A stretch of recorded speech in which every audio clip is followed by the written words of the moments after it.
નમસ્કાર મિત્રો, આજે આપણે આવ્યા છીએ ગાંધીનગર જિલ્લામાં આવેલા છત્રાલ ગામે। અહીં આપણે છત્રેશ્વર મહાદેવના દર્શન કરીશું।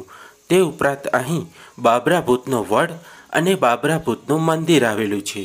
આપણે તેમના પણ દર્શન કરીશું। મિત્રો, આ મંદિરના ગેટમાં પ્રવેશતાની સાથે જ તમને કંઈક આ રીતનો સુંદર મજાનો નજારો જોવા મળે છે।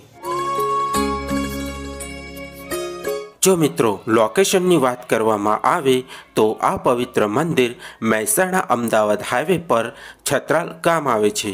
ત્યાં આ મંદિર એકદમ હાઈવે ટચ આવેલું છે। ચલો મિત્રો, મારી સાથે હવે આપણે છત્રેશ્વર મહાદેવના દર્શન કરીશું।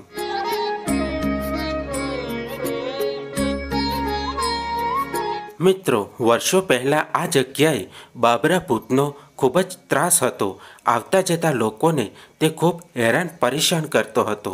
ત્યારબાદ લોકોએ કંટાળીને તેમનું અહીં નાનકડું મંદિર બનાવ્યું। ત્યારબાદ તે બધાને હેરાન પરેશાન કરવાનું બંધ કરી દીધું। મિત્રો, વિડીયો પૂરેપૂરો જોજો, જેથી આપણે બાબરા ભૂતનો વડ અને બાબરા ભૂતના મંદિરનું પણ દર્શન કરીશું।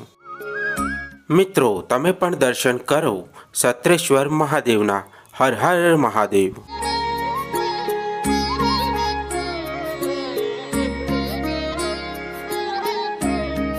અહીં જમણી બાજુ ગણપતિ બાપ્પા બિરાજમાન છે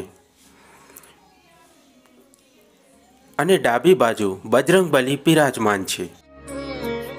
આ મંદિરની ફરતે શંકર ભગવાનના અલગ અલગ સ્વરૂપો દર્શાવવામાં આવ્યા છે। તમે પણ દર્શન કરો આ અલગ અલગ સ્વરૂપોના।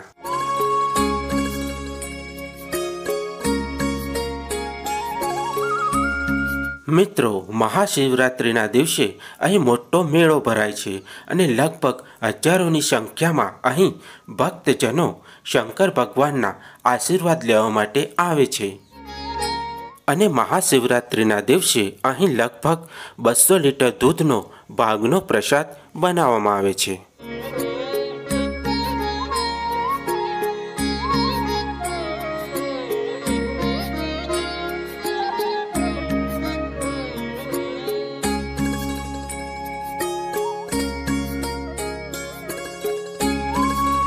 મિત્રો, આ છે પવિત્ર પીપળનું વૃક્ષ અને એક્ઝેક્ટ તેની નીચે બાબરા ભૂતનું મંદિર બનાવવામાં આવ્યું છે।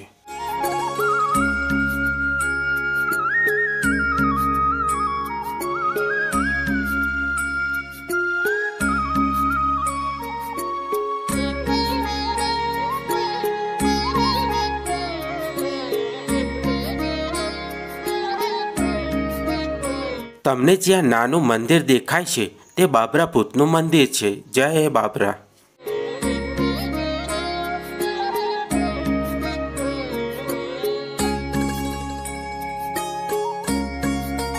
જો મિત્રો તમને અમારા વિડીયો ગમતા હોય તો અમારી ચેનલને સબસ્ક્રાઈબ કરો, વિડીયોને તમારા મિત્રો સાથે શેર કરો અને લાઈક કરો, જેથી આવા અવનવા વિડીયો અમે તમારા માટે લાવતા રહીએ।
મિત્રો, સામે તમને જે વડલાનું વૃક્ષ દેખાય છે તેના પર બાબરો ભૂત રહેતો હતો અને લોકોને હેરાન પરેશાન કરતો હતો.